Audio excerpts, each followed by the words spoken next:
The second day of Formula One testing in Barcelona is now in the books, and it will be remembered for one thing above all else: the moment Isack Hadjar put his Red Bull into the wall.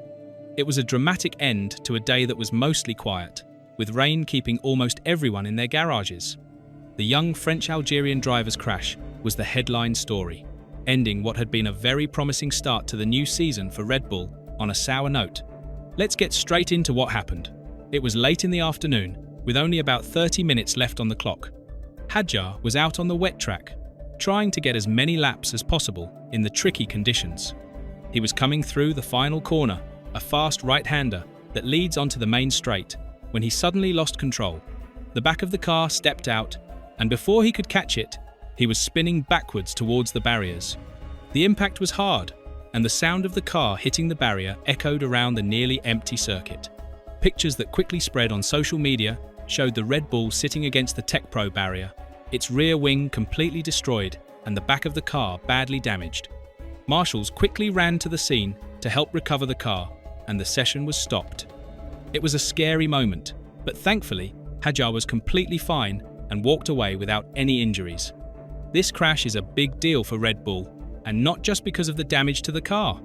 They are the only team that has run on both days of the test so far, which means they have been pushing hard to learn as much as they can about their new machine. Now, they have to stop and fix a broken car. They might not have all the spare parts they need in Barcelona, which means they could have to wait for new parts to be flown in from their factory in England. This could cost them valuable time on the track, time they cannot afford to lose with the first race of the season in Australia getting closer every day. Every lap they miss is a lap of learning they will never get back. For a young driver like Hadjar, this crash is also a tough moment. He had been so impressive on day one, setting the fastest time and completing over 100 laps. Now, he has to deal with the disappointment of putting the car in the wall. He will be hoping to get back in the car as soon as possible to show that this was just a small mistake. But the Hadjar crash was not the only drama of the day. Earlier in the morning, even the great Max Verstappen had a moment that showed just how difficult these new 2026 cars are to drive. On his very first lap out of the garage, with the track still very wet and slippery, Verstappen went off the road at turn 5 and ended up in the gravel. It brought out the red flags and stopped the session.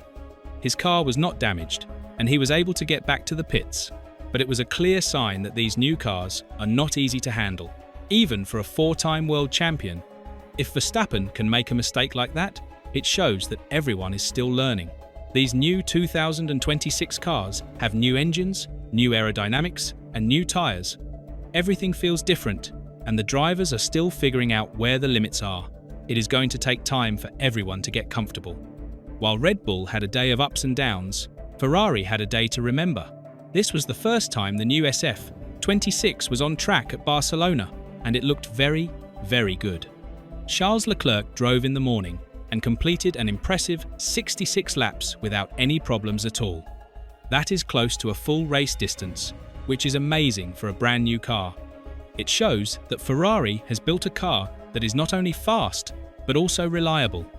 This is exactly what the team and their fans, the Tifosi, were hoping for after a tough 2025 season, where they finished 4th in the championship without winning a single race. A reliable car is the foundation of a championship challenge, and Ferrari seems to have built exactly that. In the afternoon, it was Lewis Hamilton's turn. The 7-time world champion got into the Ferrari for the first time this week, and it was a moment that fans all over the world had been waiting for. He spent the afternoon getting used to his new car, carefully building up his speed in the wet conditions. He completed 45 laps, which is a solid amount of running for his first day. It was not about setting fast times, it was about getting comfortable and building a relationship with his new engineers. There is a long season ahead, and Hamilton knows that the most important thing right now is to learn as much as he can about the car. The reason the track was so empty for most of the day was the weather. Rain had been forecast, and it arrived early in the morning. In Formula One, teams only have a limited number of test days, and they want to use them wisely. When it rains, you cannot learn as much about your car's true performance because the conditions are so different from a normal, dry race. Because of this, a lot of teams decided to stay in their garages and save their test days for when the weather is better. It is a gamble, because you never know what the weather will do later in the week. But most teams felt it was the right decision. They would rather have 3 days of dry running than waste a day splashing around in the rain. Mercedes, McLaren, Alpine, Audi, Cadillac, Haas, and Racing Bulls all chose not to run on Tuesday. This left the huge Barcelona track almost empty, with only the Ferrari and the Red Bull going around. It was a strange sight, seeing such a famous circuit with so few cars on it. But for Ferrari and Red Bull, it was a chance to have the track all to themselves and get some valuable wet weather data. This also means that some of the biggest teams in the sport have still not shown their new cars on track. McLaren, the team that won the championship last year, has not run a single lap yet. They are expected to finally get their car on track on Wednesday, when the weather is supposed to be better. Aston Martin is also waiting, and they are not expected to run until Thursday at the earliest. And then there is Williams, who announced before the test even started that they would miss the entire Barcelona test because of delays in building their new car. It is a tough situation for them, and it shows just how hard it is to get these new 2026 cars ready on time. These are incredibly complex machines, with new hybrid power units, new active aerodynamics, and new sustainable fuels.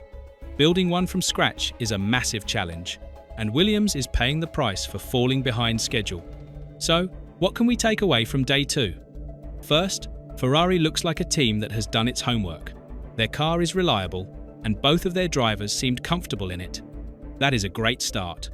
Second, Red Bull is fast, but they have had some problems.